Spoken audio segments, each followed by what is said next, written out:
Welcome back to the Transform Your Mind to Transform Your Life, the podcast. You're listening to 5 Minute Fridays with Coach Myrna. Today, I want to talk on the topic of sociopath, how you can recognize the signs of a sociopath. You know, a lot of women are in sociopathic, narcissistic relationships. If you were a coach for couples, you will find that a lot of people have relationships with sociopathic, narcissistic people. So today, I just wanted to highlight some of the behaviors because, a lot of times we as women, we ignore the red flags. But before you can ignore anything, you have to at least know something about it. You have to have some knowledge. So that's what this episode is attempting to help you with. So, if you are new to the podcast, then I just want to welcome you. For those returning visitors, I want to say welcome back to the Transform Your Mind podcast, the show where we renew our minds, heal our hearts, and transform our lives. Today's episode is an important one, and for some of you, it may hit very close to home. We're talking about the signs that someone may be a sociopath, not so we can label people, diagnose anyone, or live in fear, but so you can protect your peace, sharpen your discernment, and recognize patterns that can cause real emotional and psychological harm. Yes, once you have a relationship with these people, you are changed forever. It causes a lot of psychological harm because you know what they do? They make you think that there's something wrong with you, right? They are the perfect gaslighters. So many women that I work with ignore red flags for years because they are empathetic, forgiving, spiritual, or hopeful that someone will change. And you know who are the biggest culprits? They're Christians, because we all live in hope. We all think that God can work it out. We all think that, hey, give it to God and He will change them. But you know what? God can only work with people who are willing to help themselves, right? He can't change mindsets. He's given us free will. Okay, so, and also those very strengths were used against them. So a lot of times, someone will find out your strengths or weaknesses and use it against you. They are very, very good at that. So, if you've ever found yourself constantly confused in a relationship, walking on eggshells, question your own reality, or wondering how someone could lie so easily without remorse, this conversation is for you. So, in this episode, I'll walk you through the most common behavioral patterns associated with psychopathy and how they tend to show up in relationships and what healthy boundaries actually look like when you begin to spot them. So, take a deep breath, get comfortable, go for a walk or something, and let's talk about what discernment really looks like. So, signs that someone is a sociopath. Sociopaths are a fascinating and terrifying breed of people. They make up just about 1% of the population, but they can be from all walks of life. Sociopaths are often difficult to spot because they are experts at manipulation and hiding their true intentions. If you think you know someone who is a sociopath, it is essential to take steps to protect yourself and to stay safe. If you're unsure, this post will point some signs that someone may be a sociopath. That way you can identify them easily. So let's define sociopath or sociopathy. What exactly is it? A sociopath is a personality disorder characterized by a lack of empathy and a propensity for recklessness and impulsive behavior. Sociopaths are often intelligent and charismatic people who can manipulate others to get what they want. They usually have a history of legal and financial problems, as well as issues with relationships. While sociopaths can be from all walks of life, they are most likely to be found in positions of power where they can take advantage of people. Sociopaths are very often challenging to diagnose because they don't believe anything is wrong with them. The typical gaslighters. You tell them that something is wrong and they point it right back to you. You're the reason. You're the reason I do it. It is your fault. Something is wrong with you, right? That's what they tell you, right? So if you think you know someone who might be a sociopath, the best thing to do is get as far away from them as possible to avoid further contact. They seem to be drawn to power, right? They use power to manipulate people and they use power to control you. And it doesn't mean they have to be a CEO or they have to be your boss. It can be the man in your relationship that's telling you what to wear, what you do, what to dress, how to speak, how to show up, because he's controlling you with power. So, one of the most common traits of sociopath is a strong sense of power and control. They usually seek out positions of authority where they can have a direct impact on others. They're often drawn to politics, businesses, or other areas where they can exert influence. This need for power can be motivated by a desire to control others or simply by a need to feel important and appreciated.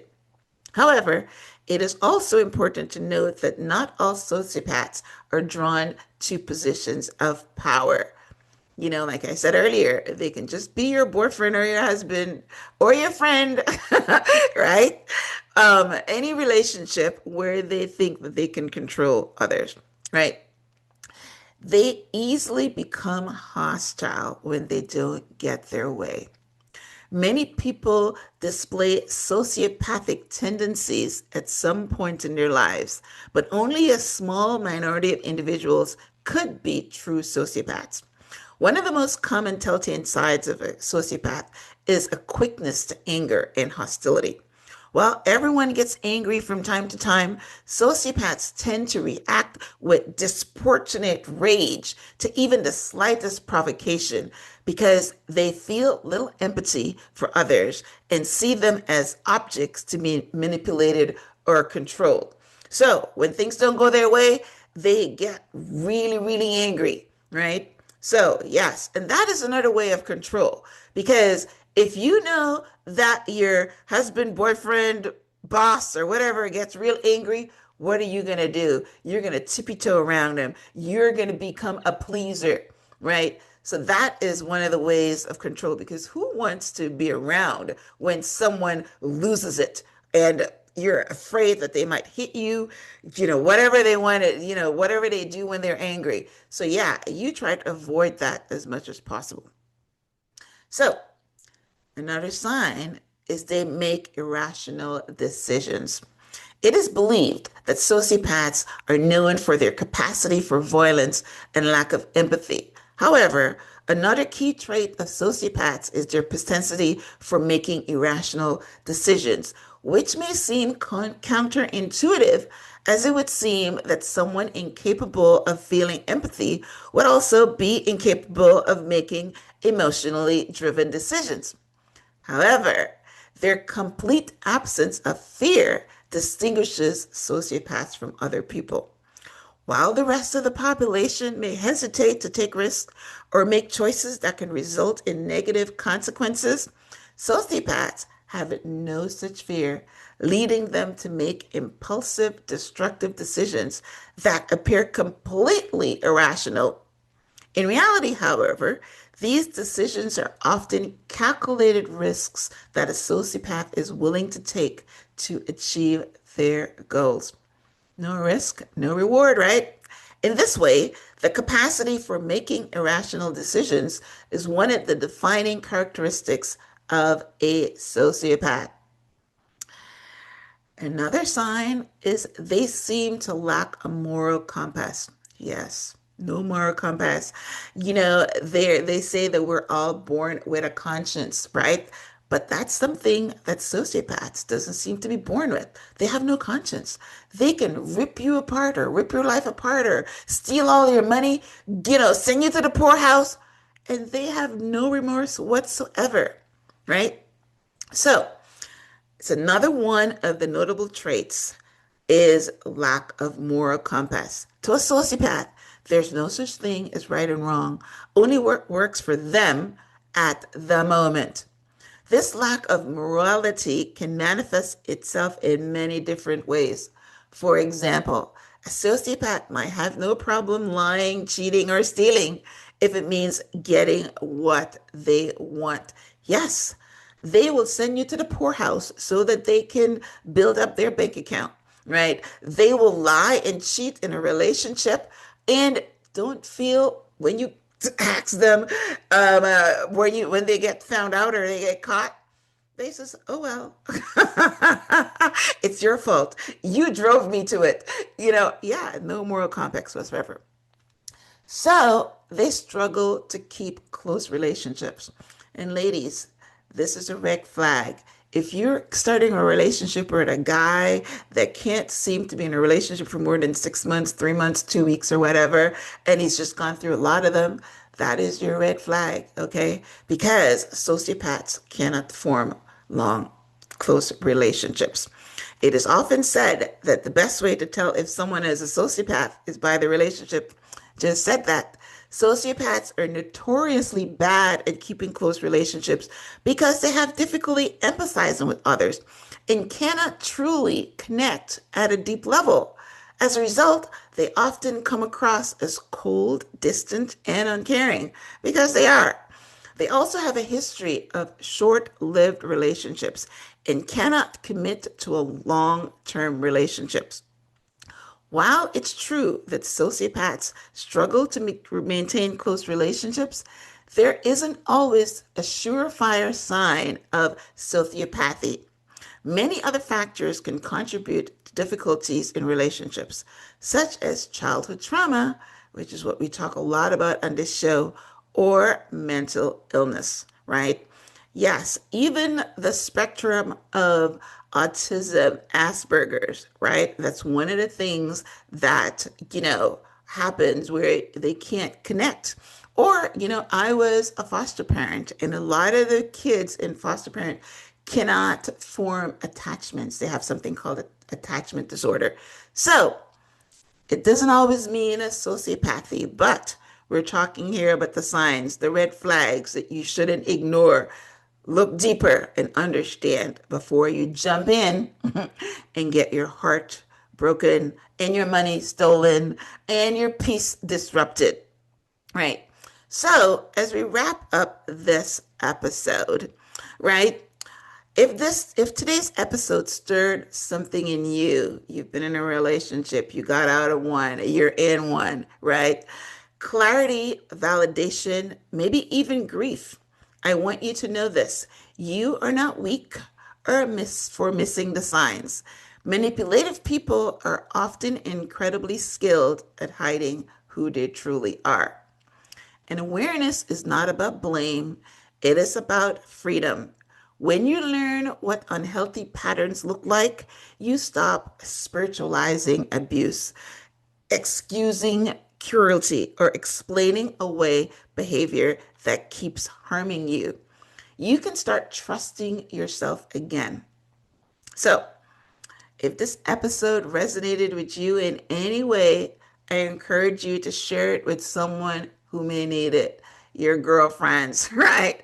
The one that keeps going through all these relationships and she always keeps picking the wrong one because psychopaths and narcissistics, they all can pick up your weakness.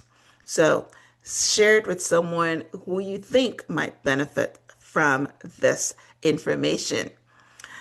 Quietly, lovingly, and without judgment. You just give it to them so that they can listen and form their own opinion.